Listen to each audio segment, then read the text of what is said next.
Okay, the last thing that's going to happen is corn inspection. And what's going to happen is people are going to go out into the field and they're going to walk these rows all the way across the field, not down the rows, but across, sort of angling diagonally throughout the whole field to cover it. And you'll notice here that we're looking at tassels on the male rows, and the female rows that we're actually inspecting have been detasseled.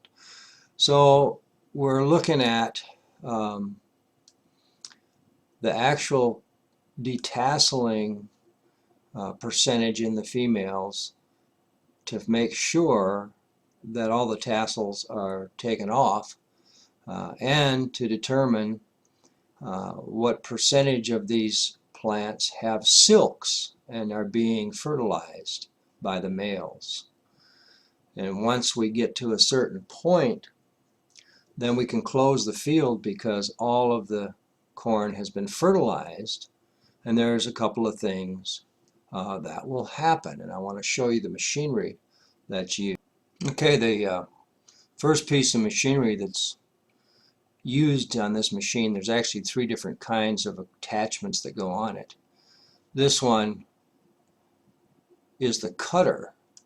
You see that for each row there's a rotary mower just like your lawnmower at home, and it's going to go down the row, and it basically has a rotary blade that cuts the leaves off of the top of the corn.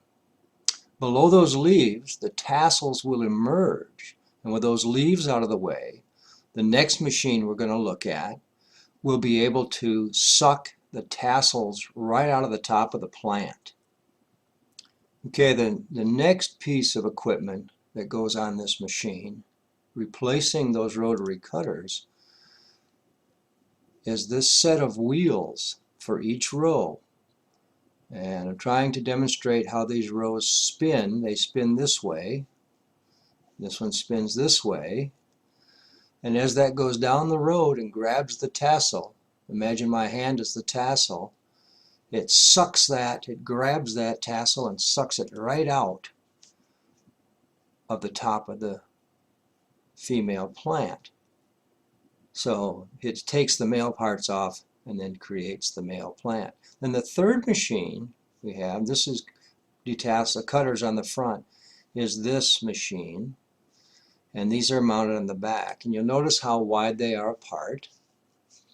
That's because all the female rows will be between these, and the male rows are going to be removed after the inspection is done and all of the females have been fertilized to our satisfaction. Then these machines are taken in to cut down the male rows.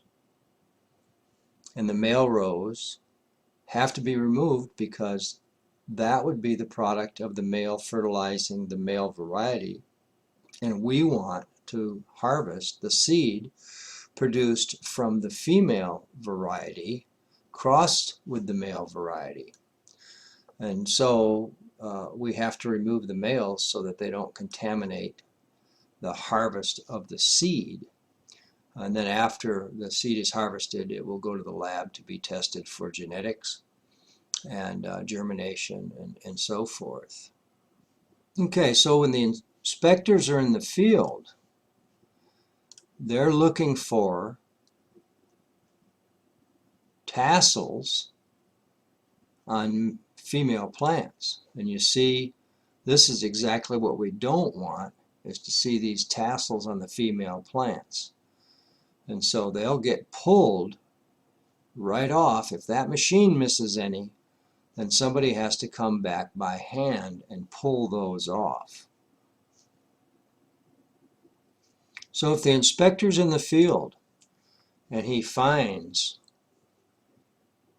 too many tassels that might be getting close to shedding on the female plants, like this one right here, then he's going to call the producer, and that man's going to have to send a crew of people in to pull all these tassels and clean this field up so that those tassels don't shed pollen and fertilize self-fertilize the female plant. So then we get a crew of guys,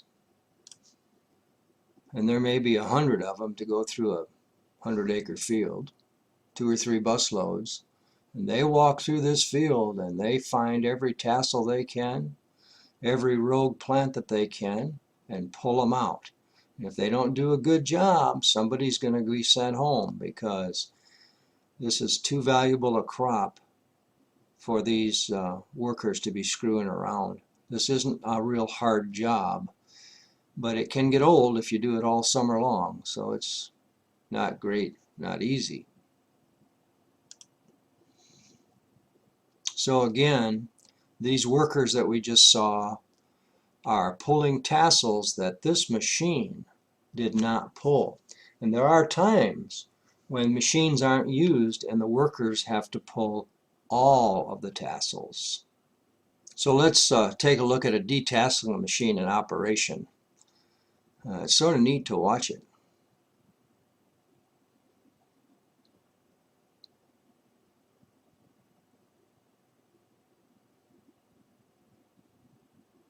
There it goes. Watch it go. Look at that. What's happening is there's 2 people on this machine because one person is teaching the other. It's normally a single operator. Here it goes. Pretty neat operation. Bet you that's a pretty expensive machine too, huh? Give them something to do.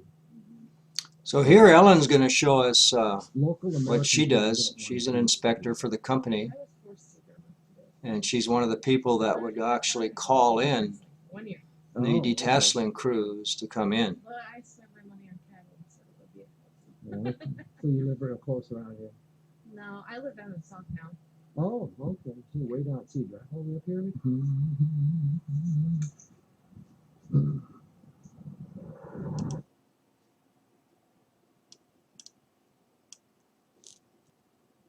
So here's Ellen showing us what they have to do by hand.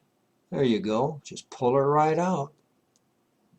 So at the end of the day, this is what we end up with, is all female rows and the male rows removed with that machine we saw, after we see that all these silks have been browned out, which means everything's fertilized, and now any foreign pollen wouldn't matter because the fertilization has already been done and is completed.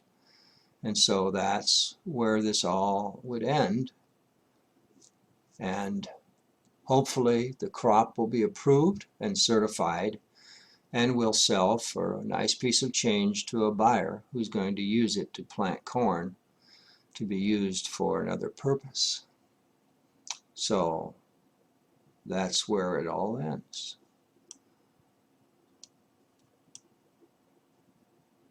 Pretty interesting operation.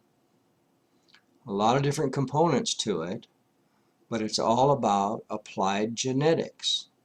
So we're crossing 2 varieties of corn, and we're harvesting the seed produced from those crosses, and using our equipment and our inspections to ensure that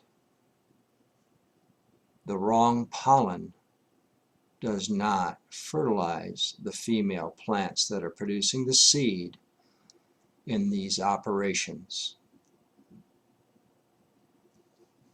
Good job, Ellen.